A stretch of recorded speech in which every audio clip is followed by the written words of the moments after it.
All right, welcome back, kings and queens. We are talking love and marriage, Huntsville. Listen, I have a confession. I'm behind. So this is going to be a combined review. This is going to be a combined recap between episodes 7 and episodes 8. Okay, season 9, episode 7. I am going to be focused on Trish and Ken, and I'm also going to be focused on the dynamics of the Scotts versus Martell Holt. Now, listen, Love and Marriage Huntsville, Season 9, Episode 7. This is the episode after the fallout of Destiny Payton's field day event. In this episode, it's clear to me that Martell wants his lick back. Clearly, we can see that not only in this episode, but the spillover with the epic fail of the interview that he and his mistress did, okay? In this episode, he's saying that Marceau is foolish. Is he? He said that Marceau is foolish to open his mouth to speak when he knows what they have both done to women together. I had to clutch my pearls. I had to clutch my pearls because not only is he incriminating Marceau, but he's also incriminating himself. My question to you is, do you feel like there's any ounce of credibility there? Because he did not leave himself out of the equation. He said, "You just foolish. Why would you even speak on me when you know what we've done together over the years regarding women?" Now, those were not his exact words. I am just paraphrasing. At this point, as an audience, do you feel like the M and M and M and M boys have been out there real bad? I'm talking about bad. I'm talking about beyond fraternity, frat boy bad, just out there running hoes while they're married. What are your thoughts on that? Okay. What are your thoughts on that? Because this takes me back to the train wreck of an interview that he did with his mistress.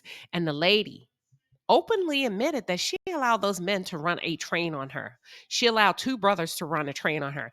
But what she did not say, and the gag of it all, plot twist, girl, ain't no way you can tell me Martell was not involved in that equation.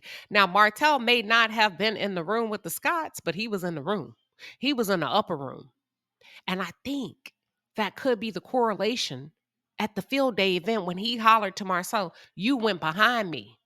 You went behind me." For those of you that do not know what that means, oh, I sure hate to be too detailed, but are we grown? Can I talk the way I want to talk? You know what? Let me do a proper introduction before I go there. For those of you who are just tuned in, or if you're new to the channel, welcome to the palace. I am Queen Sheba. I cover a variety of hot topics specific to reality television.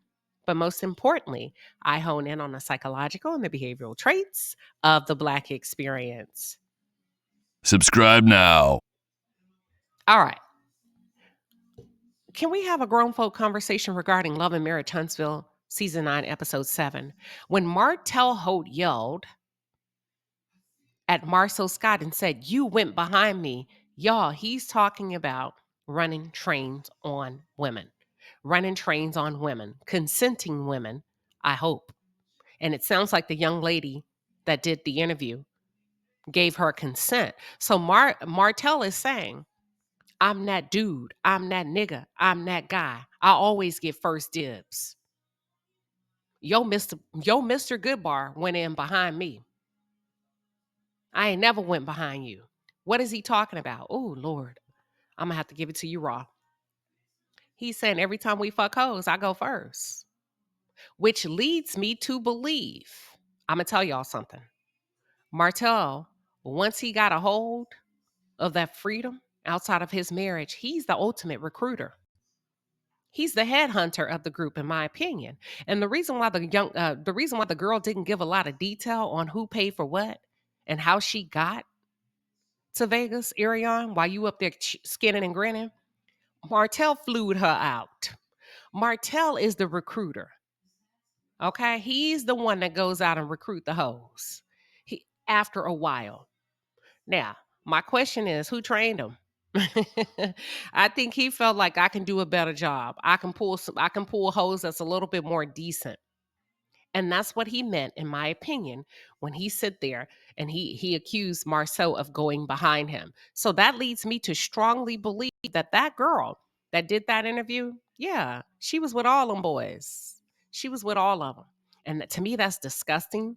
And Kimmy and Letitia, you go so hard in the paint for these niggas. I need you to be more concerned about your vaginal health. I need you to be more concerned about your, how can I say it, your women's health, because ain't nothing cute about a man going out and doing that level of activity, being married, unprotected, running trains on women, unprotected in a room full of men. Okay? Say what you want. Say what you want. But at some point, I'm going to need both of you to get a little bit of common sense. Okay? I have a strong feeling and a sneaky suspicion that these men may run. Y'all, I don't know how to say it without saying it. They got a whole sex ring going. And I'm not talking about trafficking or anything illegal like that. But these boys, all of them, Chris Fletcher, you're included by your own admission that you sought out Trisha to hand her to Martell when you knew good and damn well he was married, she was married. And not only that, you married. What in the mentor mentee program are you running? What in the mentor mentee program, big brother, big sister program are you and Nell Fletcher over there running? Because it doesn't make sense to me that you would, it's just, y'all, it's a whole lot of hustling when it comes to sexcapades going on Love and Marriage Huntsville. It's not cute, actually. It really isn't cute. And now it gets me to a point where I'm questioning. Maurice, when you said the day that you went, you had sex, this is by your own admission, so I don't have to say allegedly. You said you ran through 6 women in one day. Did you do that sober? Were you of sober mind when you did that?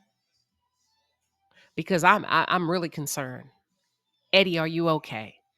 Or is it Annie, are you okay? Annie, are you okay? Are you okay, Annie? You've been struck by a sex addiction, especially if you did that shit sober. Did you do that sober? That's one question. And if so, I'm done. I'm done. Number 2, what were you on if you did not do that sober? Because you can only go so far on alcohol. I told y'all that before. Your body has this automatic toggle switch that will turn itself off if you've drank too much. So I want to know what y'all are on when you're running through 6, 7, 8, 9, 10, 6, 7, 8 women in one day. What type of drugs are involved in the equation? Who's doing them? Who's bringing? Who's doing the recruiting? Because this is a hot mess and it's real nasty. It's real nasty. I can only imagine some of the things that have gone on in those rooms with all of you. And it sounds like the O word has occurred with all of these men. And if you don't know what the O word is, it's a 4-letter word. Okay? Where a group of people get in a room and they're down for whatever. Okay? Now, do you believe these men were out here recruiting hoes that they could tag team, for lack of a better word? Women with no moral compass, and Ariane, that would be you. That would be you. Because Martell said, well, actually, you challenged him. You said, actually, you stopped taking me around them. Why? He said, we got too serious. Sweetheart, that doesn't mean you're the chosen one. He was embarrassed for where he allowed the relationship to go. You were a hoe. You were a knockoff. You was something that he was supposed to hit and quit. And the reason why he stopped taking you around them is because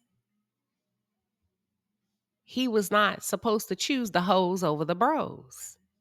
Now, it doesn't make you special. He just became embarrassed that he found himself in that position. Let's keep going. Martell said that Marcel should have stuck to the bro code. Y'all know what the bro code is. Money over bitches. Whatever we doing is over bitches, including our wives. Roll the tapes. Go back to the fight at Madani. When they tried to calm Martell down, Marcel looked Martell in the eyes and said, remember, we're talking about the wives. See, in that scene, he was reminding Martell of the bro code. He was reminding Martell of the bro code. Go back and roll the tape. This time, in this scene that we saw at Destiny's Field Day, Martell is reminding Marcel of the bro code. He's saying that Marcel or he's insinuating that Marcel is in violation. But before we go on, I need the HNIC to come to the front. Slick Rick, aka Chris Fletcher. Chris Fletcher, I think you have a bigger part in this ring more than we know. And your daughter led on to it. And everybody thought she was a spoiled brat who was looking for attention, who was jealous of what you had, and she should get a life. I don't know. She warned us, bro. I believe you are the sharpest tool in the shed. I think you say little and I think you say less because it's a cold game out here. I think you understand what time it is. I think you are the most experienced. I think you've been doing it for quite some time. I think you real slick with it. Y'all, these men are friends for a reason. There is so much to unpack here. And I don't think we will be able to do it today in one recap, but I'll do my best.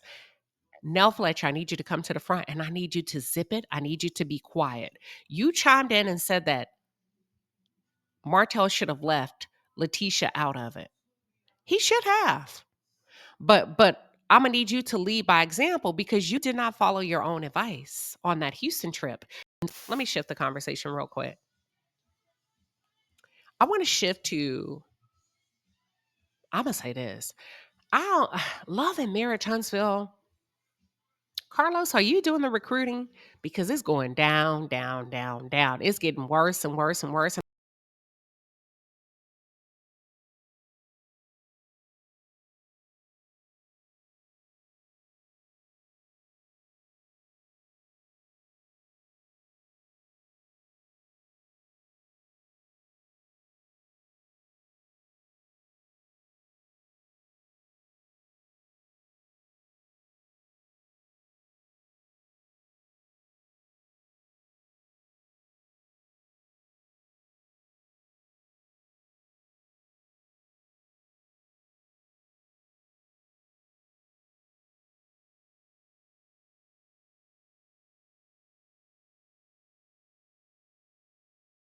Y'all, it's so cringe worthy. I want to shift to Ken. Ken, you brought a lot of attention to yourself. You would have been better off sitting back in the cut and doing what you did initially when the show first rolled out because you were palatable. You were likable. To me, you were an like an enigma, something that I was curious about. I could, but I really didn't have one viewpoint. You were safe. I didn't understand why you were dating a married woman, but you were safe. But after watching this episode, to me, you're cringe worthy when it comes to the kids. Very cringy. And I think it's because you have too much to say. You're saying too much. Be quiet. Hush when it comes to other people's kids. It's out of line. You're not a stepfather. You have not committed to that marriage under an oath or a vow. You are nobody. If I can just break it down to you ladies, let me tell you something. Until a man marries you, he's just dick in the house, almost like dick in a bottle. I don't care if you're leasing a house together. At any time, he can decide to get up and move around freely about the cabin, leaving you and your kids devastated, which I still don't understand why women are quick to place their kids in front of a man who has not fully committed to them. Okay. I think it was very out of line. And I think it was disrespectful to both of the biological parents, including the father. Yeah, he got his shit going on with his wife and his kids, but that's their marital business. You way out of line. Until she becomes your wife, none of that shit is none of your business. If we're talking about from a legal standpoint, and that's how a lot of you get yourselves jammed up because you like to make rules as you go along and you find yourself being head over heels for somebody that really ain't in it to win it. I don't think Ken is in it to win it. I think this is an ego pump for him. I think Trisha is a great target. I think how in the hell can you feel safe emotionally in this relationship and the woman's still married? Any man with an ounce of sense about himself, to me, because you claim to be this great guy, why you feel it's okay to move yourself in a house with those kids and the mama's still married? It don't make no sense. And expect this man to bow down to you and give you the utmost respect.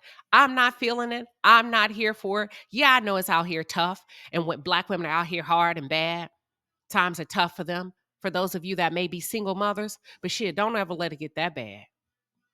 Don't ever let it get that bad, because technically Trish is not a single mom. She's still very well married. And if it was that fucking bad, she would have got a divorce a long time ago. Y'all say y'all got the money. You flex all the time about what you doing and what you bringing. Go get yourself a good divorce attorney and move Trish along the line. Let's get some momentum. I don't really think you want to marry her that bad. And I don't think she's ready to end her marriage just yet. I don't think she has her next step figured out. Okay.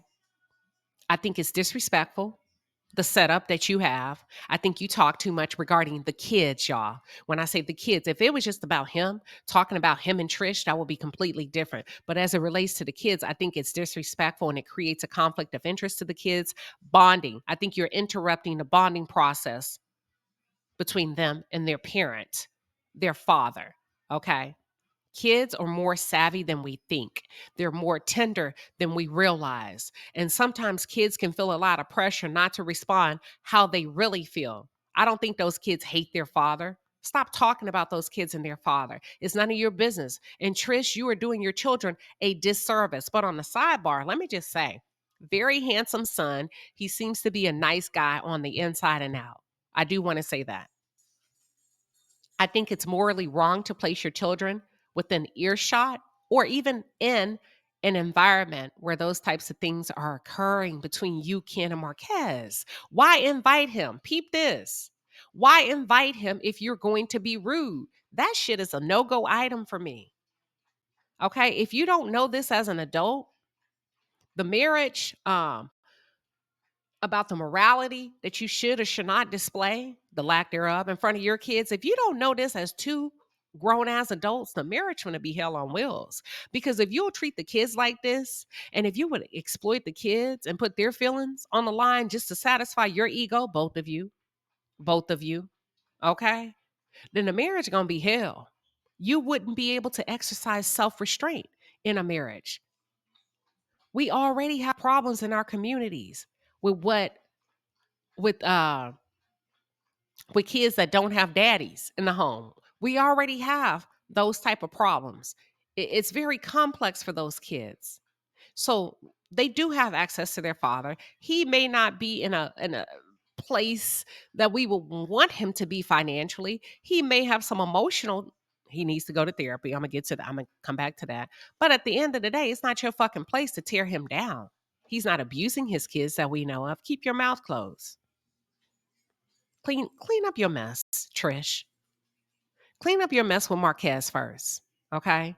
You should have done that way before you allowed Ken to lay up in your house and play daddy daycare. To me, oh, you should have cleaned up your mess. Some of these boys, women, these boys, and when I say these boys, your sons will watch you lay up with man after man after man, and they're going to keep their lips closed as boys because they know they cannot challenge you as their mother. But a lot of them grow to resent you as their mother. They lose respect for you subconsciously. And then what happens when they grow up and they later become a boyfriend to a girlfriend or a husband to a wife? They take that shit out on their girlfriends and or their wives. All because his mama was selfish and placed her feeble ass emotional needs before prioritizing her kids and their safety in the home. Just letting any nigga come in that could pay a bill, that had a little bit of something, that could throw on a shirt, got a nice car. Them kids don't need all of that. Those are your needs. Them kids just need to feel safe. And a lot of you drop the ball and your boys grow up to be angry, resentful, and hateful towards women because of how they feel about you as their mothers. Let's talk about it. Let's talk about it. And then they become toxic as men. And then when we hear the mama talking about, I don't know where he got that from. I didn't raise him like that. Yes, you did. You were the blueprint. You were the perfect textbook example of what not to do, of what not to do. And as a result, now your son is insecure, insecure as fuck. dating or marrying somebody else's daughter, accusing her of cheating, and expecting her to tiptoe around his fragile ass ego because he done seen, he done heard his mama and daddy do some low down shit. Can I keep going? I don't care how you feel about your baby daddy. I don't care how you feel about your husband. I don't care how you feel about your child's father and how he has done you wrong or vice versa. Keep that shit between the adults. In those types of situations, somebody has to be the adult when it comes to the children. Somebody has to bow out gracefully and say, I'm not having that kind of conversation in front of my kids. I'm not about to entertain this in front of my kids because all of y'all were out of control at that graduation dinner. That shit was embarrassing. All three of them. All three of them were out of line, out of control, and embarrassment to those children. It was horrible. And you motherfuckers did it for the sake of the cameras. And you were pussyfooting and peacocking in front of your friends. That's low vibrational to me when it comes to kids. Okay. And in my opinion, both Trish and Marquez are children, in my opinion. Now, I didn't get the opportunity to fully watch Millichan's interview, but somebody did say that Millichan encouraged Trish to seek therapy. I think that would be a great idea. I think that's a good place to start before reality television. I'd rather work on myself as a woman, as a mother, before putting myself in front of a camera and showing up the way you were showing up. Girl, you know, it's funny because, well, I ain't going to say that. Let me hold my peace on that. Let me hold my peace on that. But I do want to get to the scene where Destiny was sitting there with Trisha and the notary came in to certify the documents of finalizing the divorce. Where are we with the divorce? How come she's not talking about that instead of Melody and Martell? That's what I'm saying. Carlos, you gotta, it's getting real old. Instead of Melody and Martell, these people got too much shit going on in their lives to be worried about what a Melody and a Martell is doing. If she ain't came on here to spill the beans and be honest about what her and Martell were doing back in 2019 when he was married and she was married and she was doing him and Ken and whomever else, we don't want to hear it. We're not here for it. Bring us up to speed. What's going on with this divorce? I will push that shit all over her storyline. Because what you're not going to sit here and do is come on, and I recruited you to talk about Martell, and you too busy worried about Melody. That's none of your business. Yeah. But the scene between her and Destiny, to me, in my opinion, I feel like Carlos was throwing a dog a bone. You were throwing a dog a bone, and that was your way, in my opinion, of giving Destiny a scene to film so that she could get paid. These two women are not friends. They're not. There's no chemistry there. It was forced, okay? I don't think I would be open to having or hosting that level of a conversation about my personal life with another castmate that I'm not close to. So we know production. We know you formulated that scene, okay? Now, real quick, I want to say this, and then we're going to wrap this up. All right, we're going to wrap this up real quick, but I just want to say I don't like people that intentionally set up ambushes for other people. I think, listen, that type of shit to get your ass beat where I'm from. We don't play like that.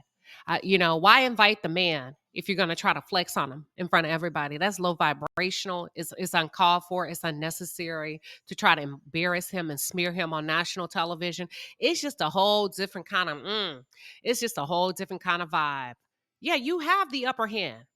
Life is whooping his ass. That's called karma for whatever he did to his family, which I'm sure he may have done. I think there's some truths mixed in there. I think there's some lies. I think both he and Trish may be inconsistent in their stories. However, I don't know. I just don't believe in doing people that dirty because you can. You always leave them with a little bit of dignity, unless they, I don't know. I just don't like it. I think it's unnecessary. The fact that the kids were there, this was supposed to be a celebratory moment for your son. He cannot erase this moment. It was embarrassing, Trish, and you initiated it. You set it up. You pulled the trigger on it all. I don't really respect that as a woman and as a wife because if he has hurt you that bad, there are other ways you can get your lick back. It seems like you're very quick to pop off. But bitch, You got kids. You gotta bring that shit down. Go get some therapy. Okay? It doesn't make sense to me. I don't invite people to my house that I feel some kind of way about. I don't, and I won't. But once you open up the doors to your home, that becomes your guest. Why are we here trying to embarrass somebody, flex on a nigga, and I'm the dad and our kids? You not the dad, Ken. Those are not your children. Not only Trisha's and Marquez's kids, but that other little girl. And the fact that her mom would allow you to parade her around like that. Are you okay? Are you dating women that are fully there? Or is there something missing in this equation that we should be tuned into? Because ain't no fucking way in the world that as a mama, you going to have my daughter on TV like that in some mess regarding somebody else's husband and you sleeping with a whole married man. I mean, I'm sorry. Look, subconscious, you sleeping with a whole married woman who has a husband? Nah, hell nah. And you want my daughter to be involved in that? Mm-mm, clean it up, clean it up, clean it up, clean it up. So, um, yeah, I kind of felt some kind of way about that scene. I think black folks love to go low, and going low can get you fucked up a lot of times, depending on who you going low with. Okay, so it ain't worth it to me, and it shouldn't be worth it to you, Trish, when it comes to your kids. All of that for fame, just to say you were on Love and Marriage Huntsville, a show that may not make it, a show that is currently fledgling, a show that is just dwindling fast, going nowhere fast, just to say you was on that shit. And I know Carlos ain't paying you that much. He can't be. You just pulled up. We know how he pay, and you doing all that, utilizing your kids like that for a storyline. And the reason why I'm on her, because she and Ken are the ones that reached out to Marquez. They're the ones that reached out to him. That was not his roadmap. That's Ken's roadmap. Trish didn't even want to do the show. Ken wants to do the show. And that's why I'm sitting here telling you, Trish, and I've said it before, today's not my first time. I don't think the man's going to marry you. I think he's excited by the chase of it all, the drama of it all. Ken, I think you have a very traumatic childhood that you have not healed from. You should get yourself, like Joel Osteen say, in a good Bible-based church. None of them clothes, none of that money is going to do it for you. You've got to be able to do it, the work yourself. None of these antics of you playing cap to save a hoe is going to do it from you. You can go around and around and around from household to household saving hoes, capping, putting on capes, paying bills. Is still not going to make you the man that you feel like you need to be or could be until you get some good old intensive therapy. I said what I said. Okay. What you're doing, Ken, could be good if it wasn't directly attached and or related to your own trauma. Yeah, I said it. Your childhood trauma. You should have, y'all, when he came in my opinion, once you laid eyes on him, introduce him to everybody. Hey, everybody, this is, and it ain't got to be allowed, but that's the father of the graduate. Have some fucking class about y'all selves. You let him to fiend for his own self and then say, hey, this is my house. You're not going to control my house. Then you take control and lead by example, which tell me if you act like that in public, and like, y'all better pay attention to the small details. Here's what I mean by that. You claiming to be all this as a man, but you don't know how to introduce your guests to each other. That's cap. I call cap. Flag on the play. I call cap. Because a man of self-esteem, money or no money, that's his house. He's comfortable. Hey, everybody. Hey, Marquez, come on over here. Hey, say, bro, that's Marquez. That's so-and-so. That's so-and-so kids. That's the Nene daughter. I mean, Nene daddy, whatever the boy name, that's his dad. He's here. We invited him. That's an honorable moment for a king of his castle. But a nigga with low self-esteem that's capping for the cameras, yeah, you uncomfortable, nigga, because you uncomfortable about the situation ship. You with a whole married woman. You don't want nobody to know that. You're not comfortable introducing him. You know why? Okay, so that's their dad and her husband. Yeah, you ain't ready for that type of conversation because you're really not comfortable. You know it's wrong. But if we can trash him on national television, we can kind of move the focal point off of us. And if I keep pounding this in that he's a deadbeat ass dad, is he? I don't know. But if so, that should be more ammunition for Trish to go ahead and get a divorce, if what you say is true. Because the way the son leaned in for his father emotionally tells me he honors his father in some way, that he didn't want to see his father go down the wrong road and embarrass himself. So there's a level of respect there. There's a level of empathy there when it comes to matters of the heart and the love that a son has for his father. Okay. He didn't do it to his mama. He let y'all embarrass the fuck out of yourselves. But for his dad, he said, don't do that. Don't do that. You don't owe nobody. Basically, you don't owe nobody an explanation. Don't even go there. Don't do it. That's what I'm talking about. What are your thoughts, y'all? I feel like Marquez walked in and he started to take control and introduce himself because y'all didn't. It's awkward for him to be there. You invited him. Shit, what are you supposed to do? Ken Marquez isn't your problem. He's not your problem. Your need to feed your ego is your problem. Marquez is just the face of it. Okay? Marquez, I'm going to say this to you because you over there crying to Chris Fletcher and all of them. Ken ain't your problem, Marquez. You are your problem. You're triggered because you failed your family. You triggered because it was something more important, whatever you was doing, however long it took you to go to Atlanta. It don't matter. The point is you didn't want to be with your family no more. And you fucked around and found out that Trish was down with the get down. She's a city girl. She can show you better than she can tell you. It's a whole effed up situation, in my opinion. But the point is, everybody's pointing fingers and blaming each other. You all are your own problems. You're creating your own crazy, in my opinion. Okay. I think all of these men need to grow the fuck up and stop dragging that old toxic shit into these kids' lives. I can appreciate Marquez asking the other men for advice. However, it's complicated. However, let me say this. That's why people should not be messing with married folks. And I'm going to do this. On top of me saying I can appreciate you asking for advice, I believe you're somewhat manipulative, Marquez. I think you know how to work a room. I think you know how to be messy. I think you know how to present yourself as a victim.